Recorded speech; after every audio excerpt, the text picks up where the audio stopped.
G'day viewers, I'm back from my Christmas holiday to ease myself back into the video making a bit. Thought I'd share with you just a little bit of footage from my trip.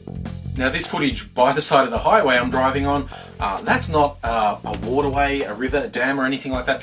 That's farmland, not meant to be underwater. Turns out I was quite lucky with the timing of my trip to Dubbo, my hometown in Western New South Wales. Only a week or two earlier, floods blocked a lot of the roads. It would have been quite hard to get there. I would have had to take quite different and roundabout routes to get home. And it's only just receded from the roads, but as you can see, it's still over a lot of the farmlands. And it wasn't just the highways, the town itself had fairly severe flooding. There's a river runs through town, as there is most country towns, and it seriously burst its banks and spread through a fair bit of the town. In fact, I was staying at my mum's place.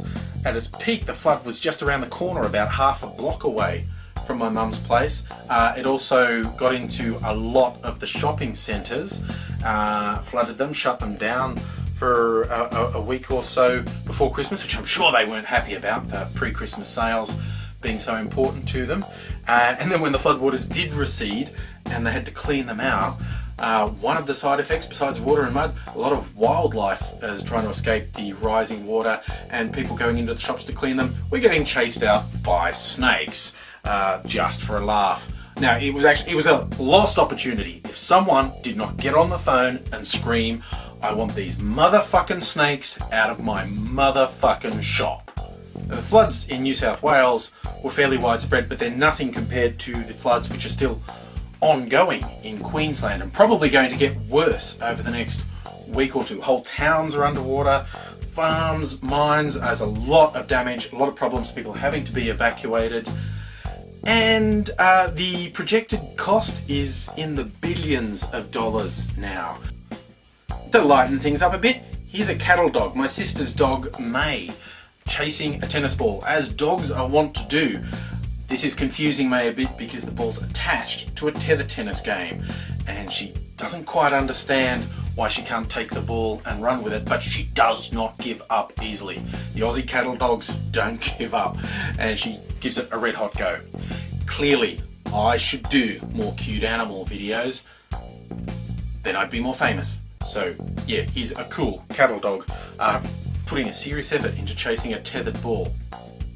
We seem to be at war with our environment in Australia all the time. Drought's an everyday thing we have to put up with. I've been through in my life 3 major droughts, and by major I mean droughts that lasted 5 years or longer.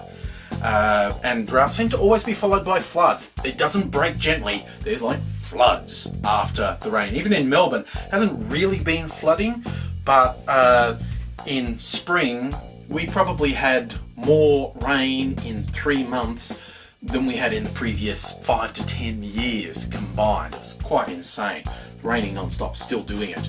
Like I said, Melbourne was just inconvenient. New South Wales had some fairly severe flooding, but Queensland has been really hard hit. So if you're in Queensland in the flood affected areas, take care of yourself. I hope everything works out. I hope you stay safe, and I hope the recovery isn't too long and painful.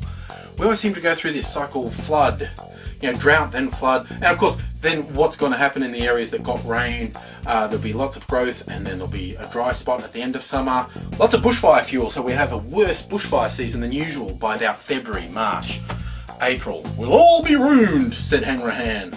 It's a famous Australian poem, bush ballad, humorous bush ballad about that cycle of drought, flood, bushfire we seem to face all the time.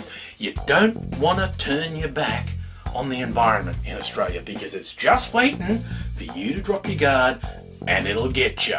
So yes, it's like, it's not just the animals, it's not just the snakes and spiders and crocodiles and sharks that get you. Just the actual environment, you'll die of thirst, or you'll drown in floods, or the bushfires come. So, we're not soft in this country, is what I'm saying. You can't afford to be, because, lower your guard for a second, the country will get you. But we still like living here. Like May the Aussie cattle dog. We don't give up. My God, that was corny. Anyway, I'll be back tomorrow for my last TFU Friday and last video for 2010. So looking forward to that. Looking forward to a great 2011 with all of you and more people joining every day. Excitement in Angry Land. I'll see you later. Bye.